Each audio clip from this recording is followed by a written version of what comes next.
The biggest financial mistake you'll ever make is probably happening right now. Not because you're losing money, not because you're broke, not because the economy is falling apart. It's because you're waiting. Waiting until you earn more. Waiting until life calms down. Waiting until you finally have enough money to start investing. And that decision might quietly cost you more than a bad investment ever could. Not because $100 is a lot, because time is. Here's the answer most people never hear. Historically, investing just $100 a month into a simple index fund could grow into hundreds of thousands of dollars over a lifetime. Not through luck, not through stock picking, not through predicting the next big thing, just consistency. And today, I'm going to show you exactly what happens to your money, your mindset, and your life when you invest $100 every month and refuse to stop.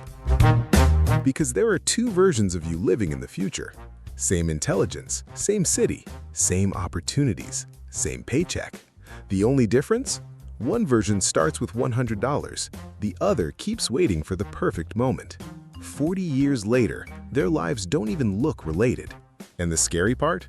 Neither one realized they were making that decision today. You have $100, not $1,000, not an inheritance from a mysterious uncle who suddenly remembered you existed. Just $100, the amount that disappears every weekend without leaving behind a single memory. You spend it on food, subscriptions, random online purchases, a few coffees, and somehow by Monday, it's gone. Most people look at $100 and think, that's too small to matter. And that's exactly why most people never experience compounding. Because the human brain loves dramatic solutions. We want the six-figure salary, the big promotion, the winning stock, the lucky break. But wealth doesn't usually arrive dramatically. It sneaks in through repetition, and repetition is boring. That's why almost nobody does it long enough. So you decide to try something different. Nothing exciting, nothing impressive. You invest $100 into a low-cost index fund. Then you automate it. Every month, another $100, and another, and another. The first month, nothing happens. Your account becomes $99, then $101, then $98, then $103. Congratulations, you've officially entered the least exciting phase of wealth building. This is where most people quit, not because they lose money, because they're bored. The returns aren't changing their life. The numbers feel meaningless. The progress feels invisible. And humans are terrible at continuing something that doesn't immediately reward them. 6 months later, you've invested $600. Your account sits around $650. Maybe less, maybe more. Nobody's impressed, not even you. Your friends are posting vacation photos. Someone you know just financed a luxury car they definitely cannot afford. Another guy on social media claims he turned $2,000 into $50,000 trading crypto from his bedroom. And there you are, celebrating an account balance that barely pays for a used iPhone. Financial influencers hate this one weird trick: getting rich very slowly. But something important is happening, something the account balance doesn't show. You are building trust with yourself. Every month, you make a promise. Every month, you keep it. And that's more valuable than the returns. Because most people don't fail financially because they're stupid. They fail because they can't maintain a behavior long enough for the math to work. 1 year passes. You've invested $1,200. The account is worth roughly $1,400. Maybe a little more, maybe a little less. Now here's where things get interesting. Not financially, psychologically. Because for the first time, you're starting to see evidence. Tiny evidence, but evidence. The machine actually works. Not fast, not dramatically, but it works. And once your brain sees proof, everything changes. A famous investor once joked, the stock market is a device for transferring money from the impatient to the patient. He wasn't talking about intelligence, he was talking about behavior. Because investing is one of the few games where being average is enough. The hard part isn't knowing what to do. The hard part is continuing to do it when nothing exciting is happening. Then the market crashes. Of course it does. It always does.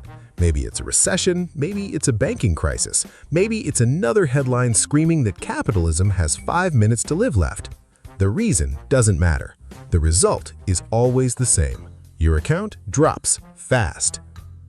And suddenly, all those confident people online disappear. Funny how investing experts only exist during bull markets. You open your app, the number is red. You feel that little punch in your stomach. You wonder if you should stop. You wonder if everyone else knows something you don't. You wonder if you've been making a mistake. And then you invest the next $100 anyway.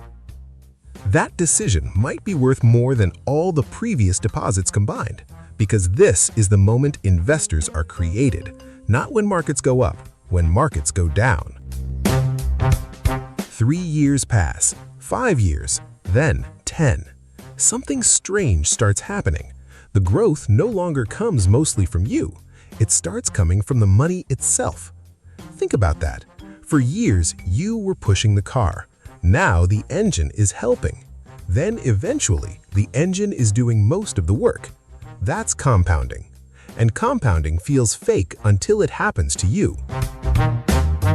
At 10 years, you've invested around $12,000, yet your portfolio might be closer to $20,000 or more depending on market performance. Not life-changing, but undeniable. And here's the part nobody talks about. The money isn't the biggest change. You are. 10 years ago, you needed results to stay motivated. Now you trust systems. 10 years ago, you reacted emotionally to headlines. Now you barely notice them. 10 years ago, you thought wealth came from huge decisions.